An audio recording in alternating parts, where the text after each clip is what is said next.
السلام علیکم ورحمۃ اللہ وبرکاتہ۔ ماہ نزول قرآن یہ تربیت کا اہم ترین مہینہ ہے، یعنی رمضان شریف، رمضان المبارک ماہ نزول قرآن بھی ہے اور تربیت کے لیے بہت اہم ترین مہینہ ہے۔ بسم اللہ الرحمن الرحیم، اللہ کے نام کے ساتھ ہم شروع کرتے ہیں جو بہت مہربان نہایت رحم کرنے والا ہے۔ ہر وہ چیز جو استعمال کی جاتی ہے اس میں کوئی نہ کوئی خرابی پیدا ہوتی رہتی ہے، جس کی اصلاح کو ضروری سمجھا جاتا ہے، بلکہ بعض چیزیں تو ایسی ناگزیر اور لازم ہوتی ہیں جن کی درستگی میں تاخیر نہیں کی جا سکتی۔ انسان چونکہ اشرف المخلوقات ہے، سب سے زیادہ قیمتی ہے، جبکہ اس کے کسی عضو میں کوئی تکلیف ہو تو سب سے زیادہ توجہ اس کے علاج پر دی جاتی ہے۔ حکیموں، ڈاکٹروں، طبیبوں کی طرف رجوع کیا جاتا ہے، مناسب غذا اور دوا استعمال کی جاتی ہے، بیماری کا سبب بننے والی چیزوں سے پرہیز کیا جاتا ہے۔ لیکن ایک چیز جو انسان کے جسم سے بھی زیادہ قیمتی اور اہم ہے، وہ بھی مختلف بیماریوں کی زد میں آتی ہے، مگر اس کے علاج کی طرف بہت کم توجہ دی جاتی ہے، مگر اس بیماری سے بہت زیادہ انسانی ہلاکتوں کی وادی میں اتر رہے ہیں۔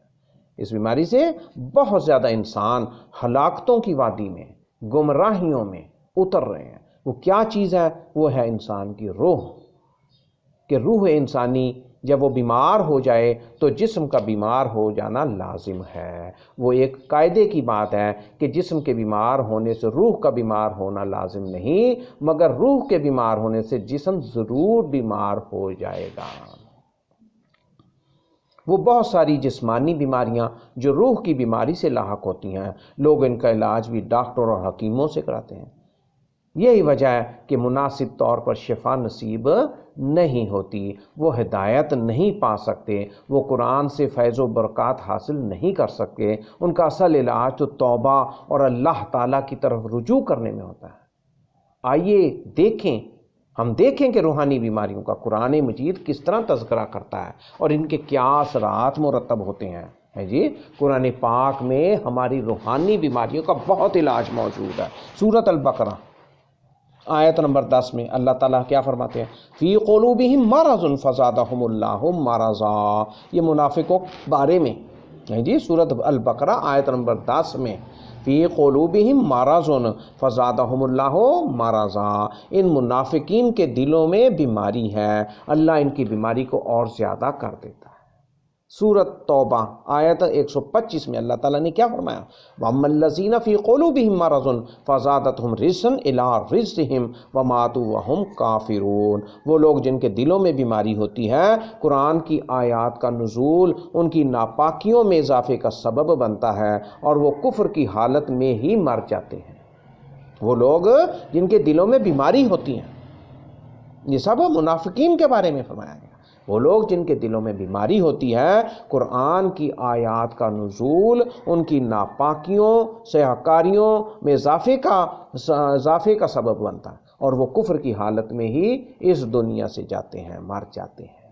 وَهُمْ كَافِرُونَ وَمَاتُوا وَهُمْ كَافِرُونَ۔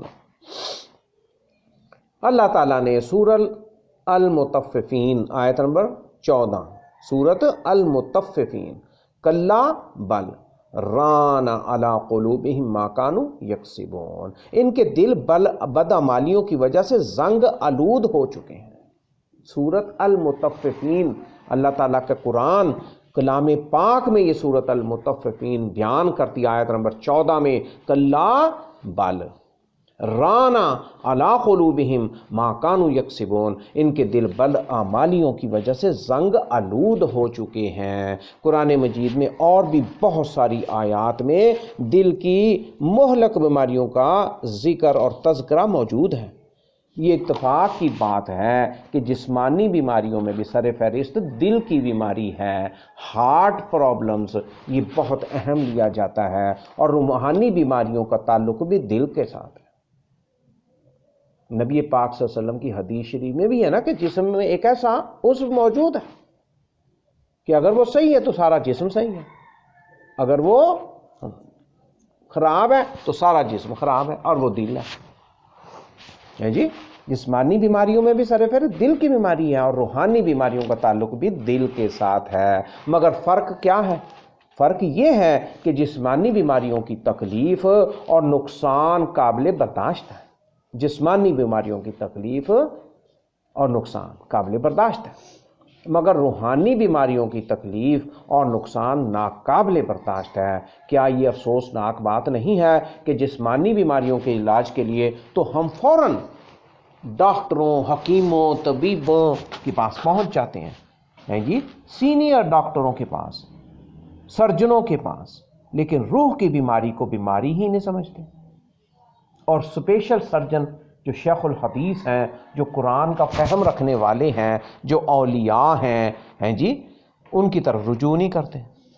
جسمانی بیماریوں کے لیے تو ہم سینئر اسپیشلسٹ، سینئر سرجن اور ڈاکٹروں کے پہنچ جاتے ہیں جسمانی بیماریوں کے لیے، لیکن روح کی بیماری کو بیماری نہیں سمجھتے، اور نہ اس کا علاج کرنے کی کوئی فکر کرتے ہیں کہ بھئی روحانی بیماری بھی کوئی بیماری ہے۔ بھئی دل صاف نہیں ہے، یہ کیسے پتہ چلے گا؟ جی، تو دل کے اندر بیماری، روحانی بیماریاں جسم کے اندر لاحق ہیں، وہ دین سے دور ہیں، وہ بدعتوں، وہ شرک کی آمیزشوں میں لتڑا ہوا ہے، نماز قائم نہیں کرتے، نماز کی طرف رغبت نہیں جی، نیکی کی خوشی نہیں ہوتی، اور نیکی کی طرف راغب نہیں ہے، تو یہ جسمانی بیماریاں۔ اس کے ساتھ ساتھ یہ روحانی بیماری پائی جاتی ہے کہ اللہ کے کلام کے اندر جو چیزیں بیان کی جاتی ہیں بس وہ ایک کار سے سنی جاتی ہیں، دوسرے سے نکار دی جاتی ہیں، یہ روحانی بیماری ہے۔ عمل کرنا تو درکنار، اس کو سیکھنا، اس کو سمجھنا، اس کا علاج کرنے کی کوئی فکر ہی نہیں ہوتی۔ کتاب و سنت میں جی اس کی تشخیص اور اس کا علاج موجود ہے۔ اس روحانی بیماری کی تشخیص اور اس کا علاج یہ اللہ تعالیٰ نے رکھا ہے۔ کائنات کے سب سے زیادہ مشفق و مہربان اور ہمدرد طبیب جی رحمت للعالمین اور نبی پاک اور صلی اللہ علیہ وسلم کی نصیحتیں اور بتلایا ہوا پرہیز موجود ہے۔ اس کا ہمیں پرہیز کرنا پڑے گا، اس کا علاج کرنے کے لیے ہماری یہ روحانی بیماری دور ہو سکتی ہے، کیونکہ شفا صرف اللہ کے ہاتھ میں ہے، اور علاج اور تشخیص اور پرہیز یہ سارا کچھ اللہ تعالیٰ نے قرآن پاک میں بتایا ہے، مگر ہم اس کی طرف توجہ نہیں دیتے۔ مختصراً یہ کہ ہم صرف ایک بیماری، اس کے خطرات اور علاج کا ذکر کرتے ہیں، اور وہ بیماری ہے نفس پرستی۔ نفس کو جانور اور درندوں کی طرح مطلق العنان چھوڑ دیا جاتا ہے، کھلا چھوڑ دیا جاتا ہے۔ نفس کو جانوروں اور درندوں کی طرح کھلا چھوڑ دینا، اور دلی خواہشات کے پیچھے دوڑنا، اور دلی خواہشات کے پیچھے لگ جانا۔ اور اللہ تعالیٰ نے بھی قرآن پاک میں فرمایا جی کہ کیا اس شخص کو نہیں دیکھا کہ جس نے خواہش نفس کو، اپنی خواہشات کو الہ بنایا ہوا ہے، نفس کو جانور اور درندوں کی طرح چھوڑ دینا اور دلی خواہشات کے پیچھے دوڑنا۔ اللہ رب کائنات کا ارشاد ہے، ان النفس لامارۃ بالسوء الا ما رحم ربی، سورۃ یوسف 12 نمبر سورت میں ہے جی 53 نمبر آیت، ان النفس لامارۃ بالسوء الا ما رحم ربی، بے شک نفس، بے شک اور یقیناً نفس انسان کو برائی کی طرف لے جاتا ہے، نفس انسان کو برائی کی طرف لے جاتا ہے، مگر جس پر میرے رب کا رحم ہوا، بے شک نفس انسان کو برائی کی طرف لے کر جاتا ہے، مگر جس پر میرے رب کا رحم ہوا۔ نفس کی غلامی سے جو بیماری جنم لیتی ہے وہ ہے عقل پر پردہ۔ اس لیے اللہ تعالیٰ نے ایسے لوگوں کو جانوروں کے ساتھ تشبیہ دی ہے۔ دیکھیے سورۃ الاعراف میں، سورۃ محمد میں، سورۃ الاعراف 179 آیت نمبر اور سورۃ محمد 12 نمبر آیت، اللہ تعالیٰ یہاں واضح بیان فرماتے ہیں، یعنی نفس کی غلامی سے جو بیماری جنم لیتی ہے وہ عقل پر پردہ پڑ جاتا ہے، اس لیے اللہ تعالیٰ نے ایسے لوگوں کو جانوروں کے ساتھ تشبیہ دی ہے۔ سورۃ الاعراف آیت نمبر 176 میں ایسے شخص کو باولے کتے سے تشبیہ دی گئی ہے، سورۃ الاعراف میں آیت نمبر 176 میں۔ ایسے انسان کو، ایسے شخص کو باولے کتے سے تشبیہ دی گئی ہے۔ اس بیماری کا نتیجہ قیامت کے روز جہنم کی سزا کے صورت میں بتلایا گیا، جبکہ دنیا میں بھی اس سے بڑی بڑی جسمانی بیماریاں پیدا ہوتی ہیں اور نقد سزا بھی ملتی ہیں۔ نفس پرستی کا علاج ہم اپنی عقل سے نہیں کر سکتے، نفس پرستی سے بچنا چاہیے اور اس کا علاج ہم اپنی عقل سے نہیں کر سکتے۔ اگر عقل سے کریں گے تو وہ بھی نفس پرستی ہی ہوگی۔ نفس کو کھلا نہیں چھوڑنا چاہیے، لفظ کو کنٹرول کرنا چاہیے۔ یہ ان النفس لامارۃ بالسوء ہے، یہ کیا بتایا گیا کہ انسان کا نفس برائی کی طرف لے کر جاتا ہے، اس کو وہ خوگر ہے، وہ سیئات میں پسند کرتا ہے، برائیوں کو، بے حیائیوں کو اس کی طرف جانا چاہتا ہے۔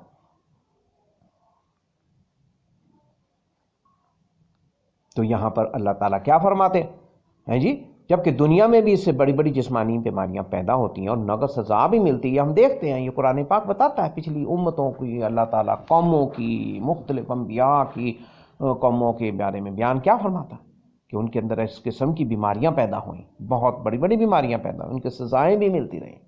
نفس پرستی کا علاج ہم اپنی عقل سے نہیں کر سکتے، اگر عقل سے کریں گے تو وہ بھی نفس پرستی ہوگی، بلکہ اس کا علاج اس طب سے کروانا ہوگا جس کو کتاب و سنت کہا جاتا ہے، جس کو قرآن و حدیث کہا جاتا ہے، جو نبی پاک کی سیرت مطہرہ سے ملتی ہے۔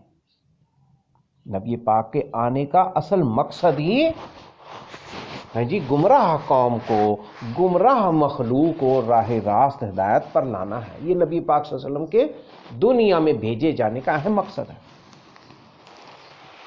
تو نفس پرستی اور اس کا علاج ہمیں اس طب سے کروانا ہوگا جو کتاب و سنت جس کو بیان کرتی ہے۔ اللہ رب العزت نے اس بیماری کا علاج روزوں کے ذریعے سے کرنے کا حکم دیا ہے۔ سبحان اللہ سبحان اللہ۔ نفس پرستی سے بچنے کے لیے اللہ تعالیٰ نے اس بیماری کا علاج روزے رکھنے سے، روزوں کے ذریعے سے کرنے کا حکم دیا۔ صوم سیام، یہ ماہ سیام ہے، یہ روزوں کا مہینہ ہے، تو نفس کی ہم اصلاح کر سکتے ہیں، اس کا علاج کر سکتے ہیں، ہم پرہیز کر سکتے ہیں۔ تو اس سے اللہ تعالیٰ نے اس بیماری کا علاج روزوں کے ذریعے سے کرنے کا حکم دیا۔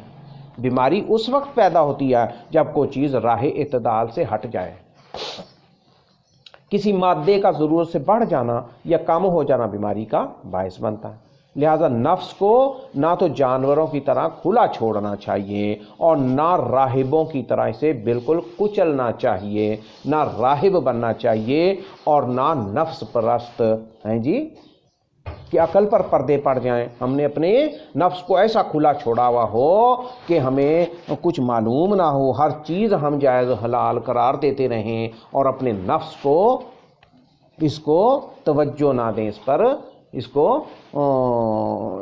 اس کی طرف کچھ دھیان نہ دیں، اور نہ ہی راہبوں کی طرح کہ راہب بن گئے ہیں جی، بس لگے ہوئے ہیں کوٹھڑی میں بند ہیں جی اور عبادت کے اندر۔ تو یہ ساری زندگی عبادت ہے، یہ عبادتوں کا مرکب ہے، انسان کی زندگی عبادتوں کا مرکب ہے، اور اسلام دین فطرت ہے۔ بھئی صبح شام یہ عبادتیں ہیں، یہ سونا، یہ اٹھنا، یہ جاگنا، یہ کھانا، یہ پینا، یہ ساری عبادت ہے، یہ اللہ کی رضا کے لیے، کیونکہ اللہ تعالیٰ نے یہ ساری چیزیں بیان کر دیں قرآن پاک میں، اور قرآن کا اور صحت کا اور اصل علاج اور پرہیز کا ماخذ اور ذریعہ کیا ہے، وہ قرآن پاک ہے اور کتاب و سنت ہے۔ بلکہ راہ اعتدال پر چلتے ہوئے اسے حرام اور ناجائز سے روکنا اور حلال سے مستفید ہونا صحت و تندرستی کا ضامن ہے جی۔ آج اس بات کی ضرورت ہے کہ ہم بچ سکیں حرام سے، ناجائز سے، برائی سے، بے حیائی سے، جی غیبت سے، چغلی سے۔ یہ ساری چیزیں یہ روحانی چیزیں ہیں، اور وقت بربادی سے، اور وقت بے وقت جاگنا، اور وقت بے وقت سونا، اور نمازوں کی پرواہ نہ کرنا، جس سے صحت تباہ ہوتی ہے اور دل میں زنگ لگ جاتا ہے، اور وقت پر نمازوں کا قائم نہ کرنا، اس سے دل میں زنگ لگتا ہے، دل بیمار ہو جاتا ہے۔ یہ نماز بہت بڑا فنکشن ہے، اس فنکشن میں اگر آپ اٹینڈ فنکشن نہیں کریں گے، نماز نہیں پڑھیں گے، تو دل آپ کا سو جائے گا اور گمراہ رہے گا اور زنگ آلود ہو جائے گا۔ تو راہ اعتدال پر چلتے ہوئے اسے حرام اور ناجائز سے روکنا اور حلال سے مستفید کرنا صحت و تندرستی کا ضامن ہے۔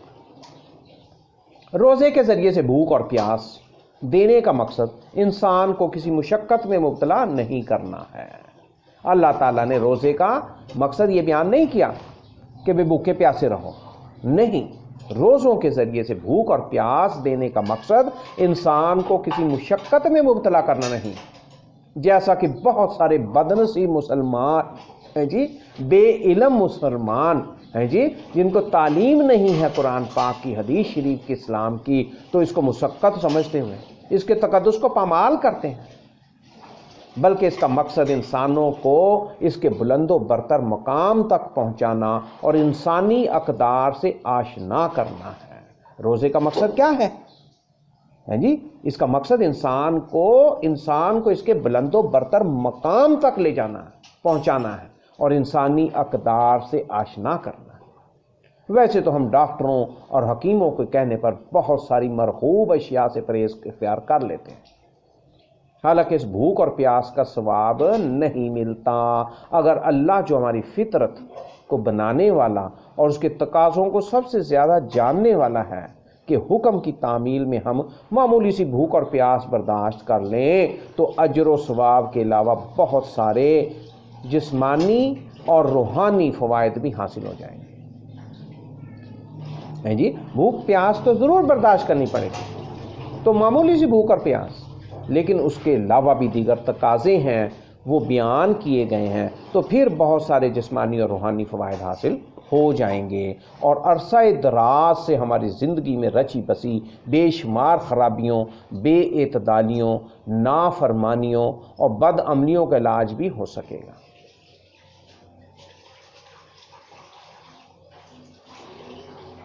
اللہ تعالیٰ چاہتا کیا ہے بھئی؟ روزہ رکھنے کا مقصد اصل کیا ہے؟ ماہ سیام آنے کا کیا مقصد ہے بھئی؟ یہ اجتماعی طور پر ہے، امت مسلمہ کے لیے ماہ رکھا گیا، انفرادی بھی اجتماعی بھی، اس میں تربیت اصل مقصد ہے، تربیت کا اہم ترین مہینہ ہے، ماہ نزول قرآن ہے جی۔ اللہ تعالیٰ نے اپنے بندوں پر احسان اور رحمت کرتے ہوئے ان کی حفاظت کے لیے روزے فرض کیے ہیں۔ اللہ تعالیٰ نے اپنے بندوں پر احسان کیا ہے اور ان پر رحمت کی ہے اور ان کی حفاظت کے لیے روزے فرض کیے ہیں۔ یہ بات ہم سمجھ لیں، یہ بات ہم دل میں بٹھا لیں اور یہ سمجھ لیں کہ اللہ تعالیٰ نے ہماری خیر کے لیے، ہمارے فائدے کے لیے ہم پر احسان کیا ہے، ہمیں رحمت دی ہے اور ان کی حفاظت کے لیے اور ہماری یعنی انسانوں کی حفاظت کے لیے روزے فرض کیے ہیں، جن کا مقصد نفس کی خواہشات اور پسندیدہ چیزوں سے روکنا اور شہوانی قوت کا اعتدال پر لانا ہے۔ یہ روزے کا مقصد ہے، نفس کو خواہشات اور پسندیدہ چیزوں سے روکا گیا اور شہوانی قوت کا اعتدال پر لانا، تاکہ نفس اس چیز کو تلاش کرے جس میں اس کی سعادت مندی ہے اور خوش نصیبی ہے جی۔ انسانی نفس اس چیز کو تلاش کرے جس میں اس کی سعادت مندی اور خوش نصیبی ہے، جو اس کے لیے بہتر ہے، اس چیز کو قبول کرے جس میں اس کی پاکیزگی اور پھر حیات ابدی ہے۔ بھوک اور پیاس نفس کی حدت اور جذبات کو کم کرتی ہے جی۔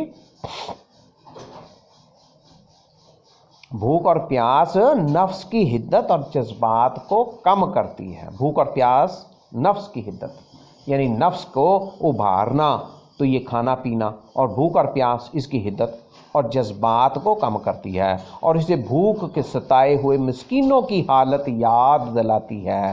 یہ غرباء، یہ مساکین، یہ فقراء ہیں جی، یہ بھوک کے ستائے ہوئے مسکینوں کی کیا حالت ہے آج دنیا میں۔ یہ ممالک دیکھیں، یہ اسلامی ممالک دیکھیں، یہ غریب ممالک دیکھیں، ان میں انسانوں کی، مسکینوں کی کیا حالت ہے۔ بھوک کے ستائے ہوئے، جن کے پاس کپڑے نہیں، جن کے پاس کھانے نہیں، رہنے سہنے مکان نہیں، چھت نہیں ہے جی، یہ غریب مسکین، ان کی حالت ہمیں یاد دلاتی ہے، یہ روزہ ہمیں یاد دلاتا ہے۔ اسی طرح کھانے پینے کی گزرگاہوں کے تنگ ہونے سے شیطان کی گزرگاہیں تنگ ہو جاتی ہیں۔ سبحان اللہ سبحان اللہ۔ کھانے پینے کی گزرگاہوں کے تنگ ہونے سے شیطان کی گزرگاہیں تنگ ہو جاتی ہیں۔ روزے سے ہر عضو اور ہر وقت کو آرام کا موقع ملتا ہے، ہر عضو کو آرام کا موقع ملتا ہے۔ روزہ تو در حقیقت متقین کی لگام، مجاہدین کی ڈھال اور پارسا و مقربین کی تفریح ہے۔ سبحان اللہ سبحان اللہ۔ روزہ حقیقت میں کیا ہے؟ یہ متقین کی لگام ہے۔ ہم نے یہ فہم، یہ وقت یہ نکال کے یہ سوچنا بھئی یہ دنیا کھانا پینا مقصد نہیں ہے، یہ اسراف اور بے پروائیاں اور غفلتیں اس دنیا میں جا رہی ہیں، تو روزہ ان کو لگام دیتا ہے۔ روزہ حقیقت متقین کی لگام ہے، مجاہدین کی ڈھال ہے اور پارسا و مقربین کی تفریح ہے۔ پارسائی حاصل کرنا، متقی بننا، یہ روزے کا مقصد بیان کیا گیا ہے۔ روزہ دار کچھ نہیں کرتا، وہ تو کھانا پینا اور شہوت کو اپنے معبود حقیقی رب العالمین کی وجہ سے چھوڑتا ہے۔ وہ اپنے نفس کی چاہتوں اور پسندیدہ چیزوں کو اللہ تعالیٰ کی محبت اور رضا پر قربان کر دیتا ہے۔ جی وہ بہت بڑا کچھ، بہت اہم چیزیں، بڑی طاقت کی چیزیں، بڑی خوبصورت چیزیں، بڑی خوشنما ذائقہ دار چیزیں کیوں چھوڑتا ہے؟ وہ اللہ تعالیٰ کی محبت اور رضا پر قربان کر دیتا ہے۔ لہٰذا یہ روزہ بندے اور اس کے رب کے مابین ایک راز ہے۔ یہ روزہ کیا ہے؟ اللہ کے اور بندے کے درمیان ایک راز ہے جس کا کسی دوسرے کو کچھ علم نہیں۔ اب آپ دیکھ لیں، آج روزے میں انسان کو پتہ ہے اپنے بارے میں، وہ اپنے روزے کا علم رکھتا ہے، اس کا راز رب اور اس کے درمیان اپنے روزے کا ہے، دوسرے کا نہیں۔ تو یہ رب کے مابین اور بندے کے درمیان روزہ ایک راز ہے جس کا کسی دوسرے کو کچھ علم نہیں۔ اللہ تعالیٰ کے پاک نبی حضرت محمد مصطفیٰ رہبر انسانیت صلی اللہ علیہ وآلہ وسلم رمضان المبارک کے فرض روزوں کو اہتمام کے ساتھ رکھتے تھے۔ یہ کسی جگہ نہیں پایا گیا کہ آپ نے ساری زندگی کوئی روزے چھوڑے ہوں۔ سب سے زیادہ متقی نبی پاک ہیں جی، بہت زیادہ روزے رکھنے والے آئے کہ میں ساری زندگی روزے رکھتا رہوں گا۔ آپ نے کیا فرمایا کہ میں روزے رکھتا بھی ہوں، چھوڑتا بھی ہوں، ہے جی، نفلی روزوں کے بارے میں۔ تو آپ بہت روزے رکھتے تھے، آپ نفس کو قابو رکھتے تھے اور نفس کو لگام رکھ دیتے تھے، اور یہ چیزیں بیان کی گئی ہیں، اور رہبر تھے انسانیت کے، اور فرض روزوں کے علاوہ بھی روزے رکھتے تھے۔ بھئی شوال کے 6 روزے، ایام 20 کی، چاند کی 13، 14، 15، یہ 3 روزے، ہر ہفتے سوموار اور جمعرات کے 2 ہیں جی، محرم میں عاشورہ کے روزے کے علاوہ بڑی کثرت سے نفلی روزے، شعبان کے مہینے میں روزے رکھا کرتے تھے۔ تو روزہ فائدہ ہی فائدہ ہے۔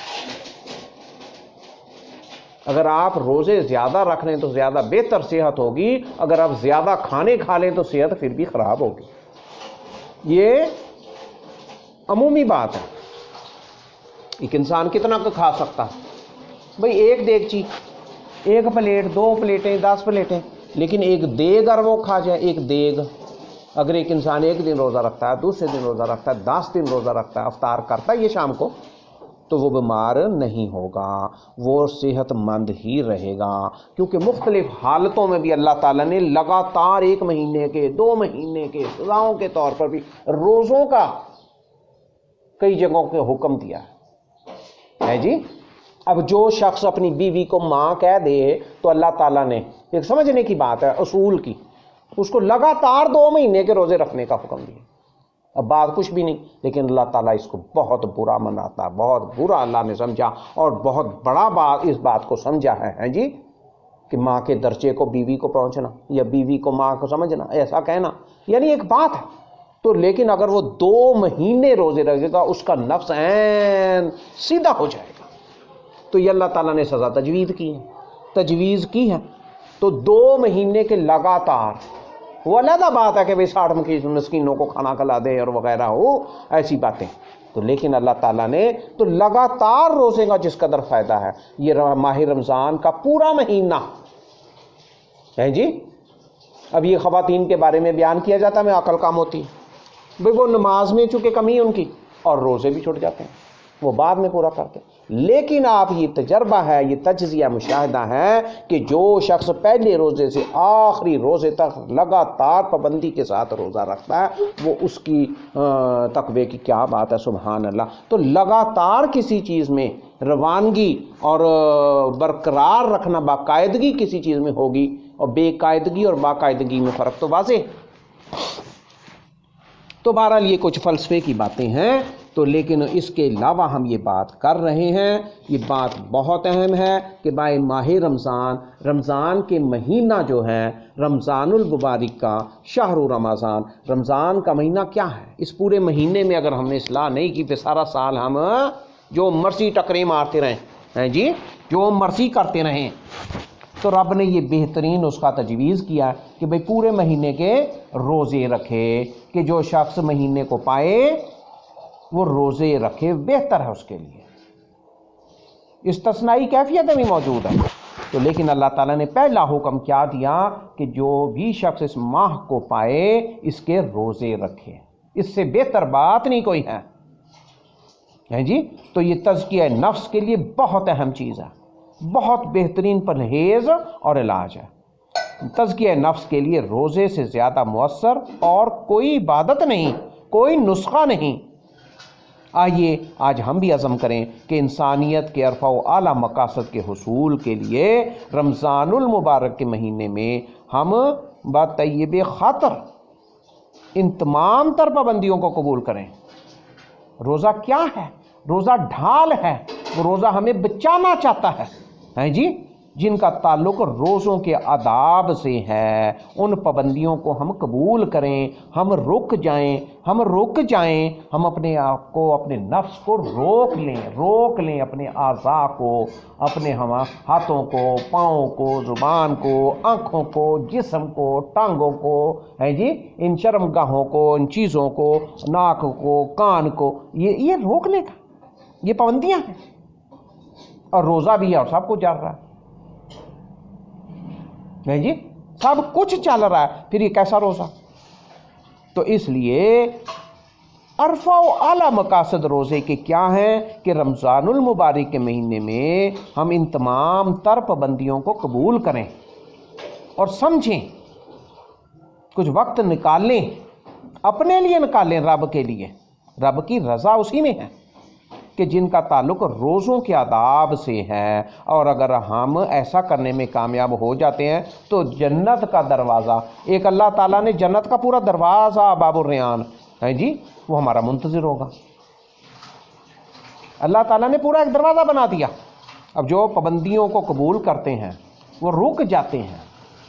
بے شک میں، ہم، آپ، تم سارے یہ لوگ انسان ہیں، کمی کوتاہی ہو جاتی ہے، مغفرتیں طلب کرنی چاہیے، توبہ استغفار محفلیں لگانی چاہیے، علیحدہ بھی، اجتماعی بھی، جماعتوں میں بھی، دعاؤں بھی، یہ ساری کچھ کرنی چاہیے، اور نماز، عبادات اور نوافل اور تراویح اور یہ ساری چیزیں۔ لیکن دل کہاں جا رہا ہے؟ انسان اپنے نفس کو اور تزکیہ نفس کے لیے کچھ نہیں کر پا رہا، اور پابندیاں جو ہیں وہ ان کو قبول نہیں کر رہا۔ انسان کو روزے میں کچھ پابندیاں کرنی پڑتی ہیں، یہ سمجھنا ہوگا۔ یہ احادیث اور قرآن اس کا بیان بہت زیادہ کرتا ہے جی۔ ان النفس لامارۃ بالسوء الا ما رحم ربی، اللہ پاک جس پر چاہتا ہے، رب کا رحم اللہ چاہتا ہے جس پر، اس پر رحم ہو جاتا ہے، اور اس کو ہی توفیق ملتی ہے، اس کو ہی سمجھ ملتی ہے۔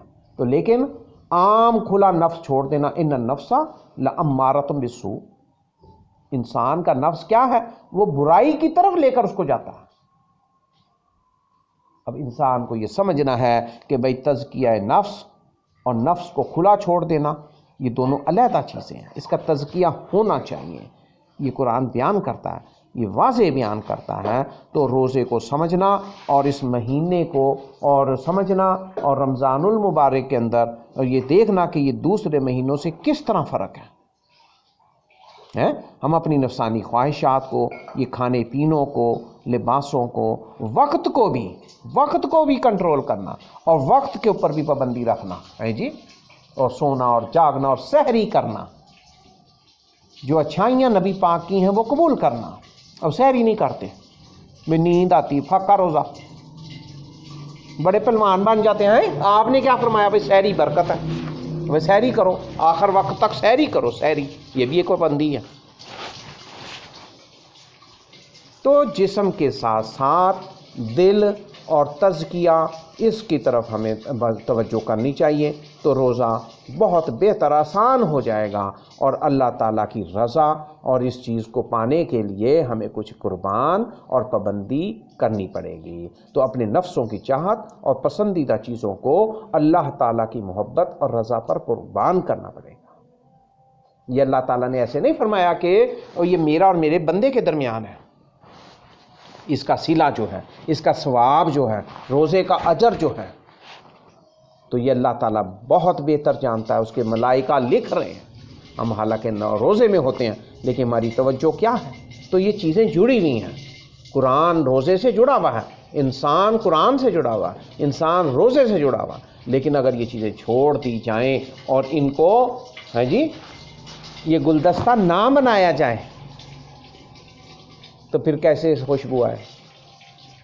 پھر وہ اجر و ثواب جو اللہ تعالیٰ نے بیان کیا ہے، بہت سارے فوائد اور نیکیاں اور اجر جو ملنے کا اللہ تعالیٰ وعدے فرماتا ہے، وہ کیسے حاصل ہو؟ اس لیے یہ بہت ضروری بات ہے کہ ہم اس چیز کو سمجھیں اور ماہ نزول قرآن کو، تربیت کے اس اہم ترین مہینے کی قدر کریں اور اس میں خود فوری روزہ رکھنے کی کوشش کریں. جو بھی ہے، بیمار ہے، جو بھی کچھ ہے،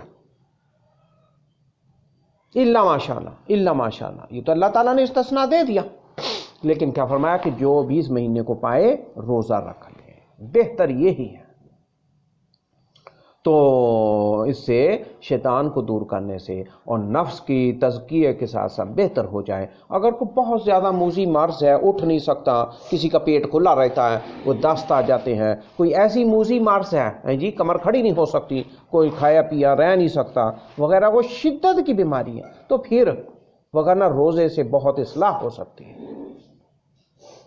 آج معمولی ذرا سا کچھ ہوتا وہ کرسیوں پہ بیٹھ کے نماز پڑھتے. یعنی ہم نے اپنے آپ کو ویسے ہی بیمار اور مریض قرار دے لیا. ذرا کا کچھ ہوتا، ڈکار نہیں آ رہی تو جی میں مریض ہوں، روزہ نہیں رکھتے. استغفر اللہ. جی کسی کو ماڑی موٹی لیٹ ہی نہیں آئی تو جی بڑی طبیعت خراب ہے، مریض بن کے چلو جی. تو اس میں استثناء اس مریض کو دیا گیا ہے جس کی یہ حالت ہو، ایسی اس کی ناقابل بیان حالت ہو جو روزہ نہیں رکھ سکتا. اب آپ دیکھ لیجئے ہم نے اسلام کو کس قدر سمجھا. تو اس مہینے میں تو ہم کوشش کریں. جی خرابی پیدا ہوتی رہتی ہے، اس کی اصلاح ہو جاتی ہے، جی بیماری آتی ہے چلی جاتی ہے، اللہ تعالیٰ شفا دے دیتا. تو دل کو سمجھانا اور دل کو صحیح رکھنا یہ اس روزے کا اصل مقصد ہے. تو تزکیہ بہت ضروری ہے اور متقی بننا اس روزے کا اصل مقصد ہے. اب متقی کون ہے اس پہ آپ غور و فکر کر لیں، قرآن میں سمجھ لیں، حدیث شریف میں مختلف دروس ہوتے ہیں جی، وہ آپ دیکھ سکتے ہیں. تو اللہ تعالیٰ ہمیں سمجھ عطا فرمائے اور ہم اپنے دلوں کو، جو دلوں میں مرض پائے جاتے ہیں، ان کی اصلاح کرنے کی اللہ تعالیٰ ہمیں توفیق دیں اور ہم اپنے آپ کو صحت مند ہی سمجھیں، جو بھی کچھ اللہ کا شکر کرتے ہوئے مریض نہ سمجھیں. کیا فرمایا؟ فی قلوبہم مرض فزادہم اللہ مرضا. منافقین اللہ تعالیٰ محفوظ فرمائے کہ ہمارے اندر اگر کوئی نفق پایا جاتا ہے، اگر ہم اس لسٹ میں ایسے بنے ہوئے ہیں، ایسے چل رہے ہیں، تو اللہ تعالیٰ ہماری دلی بیماریوں کو جو سمجھ نہیں دیتی انسان کو قرآن کی، اسلام کی، ان بیماریوں کو دور کرنے کی کوشش کریں اور اللہ سے طلب کریں، حرام و حلال سے بچیں. جی حلال سے بچنے کا روزے میں حکم ہے. تو حرام افطاری کرنے کے بعد حلال کھا سکتے ہیں، باقی دیگر چیزیں ہیں جی تو یہ کچھ بات ہو رہی ہے اس بارے میں. وَأَمَّا الَّذِينَ فِي قُلُوبِهِم مَّرَضٌ فَزَادَتْهُمْ رِجْسًا إِلَىٰ رِجْسِهِمْ وَمَاتُوا وَهُمْ كَافِرُونَ. اللہ تعالیٰ ہمیں اس حالت میں اپنے پاس لے کر کے جائے کہ ہم مسلمان ہوں، کافر نہ ہوں. وہ لوگ جن کے دلوں میں بیماری ہوتی ہے، قرآن کی آیات کا نزول ان کی ناپاکیوں میں ہے جی اضافے کا سبب بنتا ہے. استغفر اللہ. اور وہ کفر کی حالت میں ہی دنیا سے جاتے ہیں، مر جاتے ہیں. اور جو دل بدعمالیوں کی وجہ سے زنگ آلود ہو چکے ہیں، رانا علی قلوبہم ما کانوا یکسبون، یہ قرآن کہتا ہے. رانا زنگ کو کہتے ہیں، علی قلوبہم جو ان کے دلوں پر چڑھا ہے. کیوں چڑھا ہے؟ ما کانوا یکسبون، کہ ان کے کسب ایسے ہیں، انہوں نے ایسی بدعمالیاں کی ہیں، غور نہیں کیا، تزکیہ نفس نہیں کیا، تو زنگ دل پر چڑھ گیا. اب وہ چاہتے ہی نہیں، اب وہ بیمار بنے ہوئے ہیں. کس کو دھوکہ دیتے ہیں؟ بھئی روزہ نہ رکھنے والے، اور یہ معاشرے میں عام دیکھ لیں، چھپ کے سگریٹیں پیتے ہیں، بڑے بڑے سمجھتے عقل مند دانشور ہیں جی، اور ہر چیز ان کے لیے ہو رہی ہے، لیکن وہ روزے کے لیے بیمار ہیں. اللہ اللہ اللہ پاک عقل عطا فرمائے، ہدایت عطا فرمائے، توفیق عطا فرمائے. تو یہ رب کے لیے کچھ پابندی جو ہے وہ کرنی چاہیے، اور رب کی محبت اور رضا پر ان پسندیدہ چیزوں کو جو بے مقصد ہیں اور نفس کی چاہتوں کو قربان کرنا چاہیے. تو اللہ تعالیٰ اس اہم مہینے میں، تربیت کا یہ مہینہ ہے، تو سمجھ اور عقل عطا فرمائے. تو ہم جسمانی بیماریوں کے ساتھ ساتھ روحانی بیماریوں کی طرف بھی توجہ دیں اور کوشش جاری رکھیں، اور اللہ تعالیٰ سے دعائیں کریں کہ وہ ہمیں قبول و منظور فرمائے اور ہماری اصلاح فرمائے. اور توبہ استغفار کرتے رہیں، اور عملوں کے ساتھ توبہ استغفار کرتے رہیں. یہ نہیں کہ ہم بہت بڑے متقی بن جائیں، نہیں، پھر بھی توبہ استغفار، رب کے آگے خشوع و خضوع، اور رب کے آگے گڑ گڑانا، اور رب سے مانگنا، اور رب کے ہم فقیر ہیں، رب کے فقیر ہیں، مسکین ہیں، تو ان کے لیے ہی جنت ہے. تو اللہ تعالیٰ ہمارے نصیب میں جنت کر دے، اور ہماری دنیا میں مغفرت فرما دے، اور اس رمضان میں ہماری بخشش فرما دے.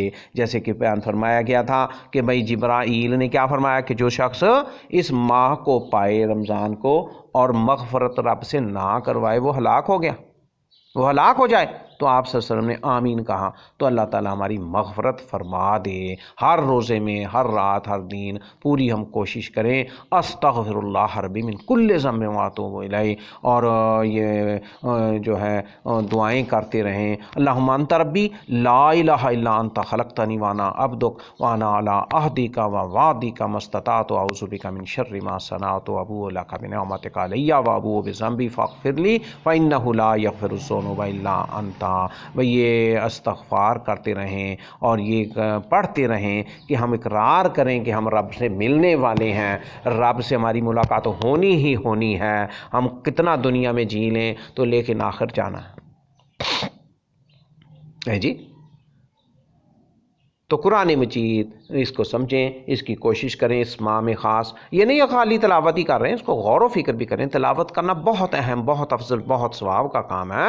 تو اس میں ہم سارے سال کے لیے اپنی تربیت کر جائیں تو باقی سال بھی اس طرح ہی مبارک ہو جائے اور بہتر ہو جائے. مقصد یہ ہے کہ اس ماہ نزول قرآن کو تربیت کا مہینہ سمجھتے ہوئے دیگر 11 مہینوں میں بھی ہم اسی طریقے سے فائدہ اور برکتیں حاصل کر لیں، اور سچے مسلمان صحیح بن جائیں، اور مناسب جو نبی پاک کی احکام ہیں ان پر چلیں ہیں جی. تو راہب نہ بن جائیں، یا صوفی نہ بن جائیں، یا ایسا نہ بن جائیں. بھائی مجاہدہ کریں، مجاہدہ، اور مجاہدین کی ڈھال روزہ، اور روزہ ڈھال ہے، روزہ ڈھال ہے اس مہینے میں، یہ ہم سمجھ لیں. اللہ تعالیٰ قبول و منظور فرمائے. وآخر دعوانا ان الحمد للہ رب العالمین، والسلام علیکم ورحمۃ اللہ وبرکاتہ.